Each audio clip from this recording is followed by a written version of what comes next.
नमस्कार. महाराष्ट्र योजना कॉर्नरमध्ये आपल्या सर्वांचे स्वागत आहे. आजच्या व्हिडिओच्या माध्यमातून आपण बघणार आहोत की अखेर म्हणजेच की 2-3 दिवसांपासून सुरू असलेले जे कृषी केंद्र चालकाचा संप अखेर मागे घेण्यात आलेला आहे. तर राज्यांमध्ये खताच्या लिंकिंग साठी यूपी पॅटर्न आणि राज्याचा स्वतंत्र बियाणे कायदा करणार असल्याची माहिती राज्याच्या कृषी मंत्र्यांच्या माध्यमातून देण्यात आलेली आहे. मग या संदर्भातील आपण आजच्या व्हिडिओच्या माध्यमातून जाणून घेणार आहोत. त्याआधी तुम्ही जर माझ्या चॅनलवर पहिल्यांदा आला असाल तर चॅनलला लाईक, सबस्क्राईब आणि शेअर करायला विसरू नका. चला आता तुमचा जास्त वेळ न घेता आपल्या व्हिडिओला सुरुवात करूया. राज्यामध्ये खताचं लिंकिंग असेल किंवा काही STBच्या बियाण्यांच्या वितरण संदर्भातील पॅकिंग बियाण्याच्या संदर्भातील असेल किंवा समस्या पार्श्वभूमी कृषी केंद्र चालकाच्या माध्यमातून 27 एप्रिल पासून संप पुकारण्यात आलेला होता.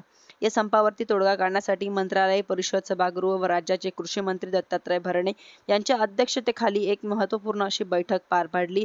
या बैठकीमध्ये उत्तर प्रदेशमध्ये ज्याप्रमाणे खताचं लिंकिंग बंद करण्यासाठी एक कायदा आणण्यात आलेला आहे, एक नियम घालण्यात आलेला आहे, त्याचप्रमाणे आता राज्यांमध्ये सुद्धा यूपी पॅटर्न नुसार खताचं लिंकिंग बंद केलं जाणार असल्याची माहिती कृषी मंत्र्यांच्या माध्यमातून देण्यात आलेली आहे. कंपन्यांना म्हणजेच की अनुदानातील खत विक्रीचा अधिकार आहे.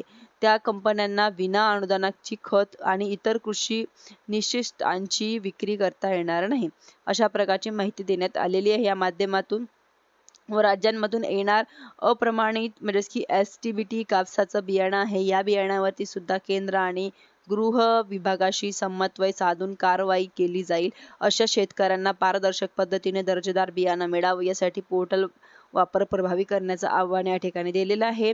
आणि विक्रेत्यांना मोठा दिलासा मिळावा यासाठी प्रशिक्षणाचा कालावधी वाढवण्यासाठी ई-पासची वापरते म्हणजेच की त्या कारवाई न करण्याबाबत बैठकीमध्ये निर्णय घेण्यात आले आहे.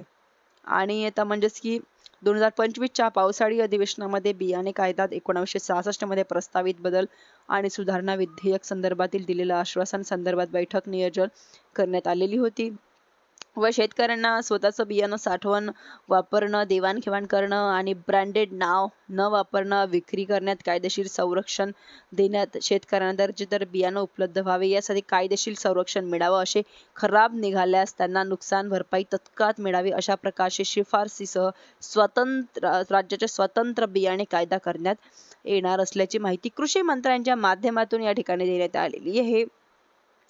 म्हणजेच की आता राज्यातील शेतकऱ्यांना म्हणजेच की फेक बियाणं न मिळावं, चांगलेच बियाणं मिळावं या ठिकाणी हा सरकारचा एक उद्देश आहे.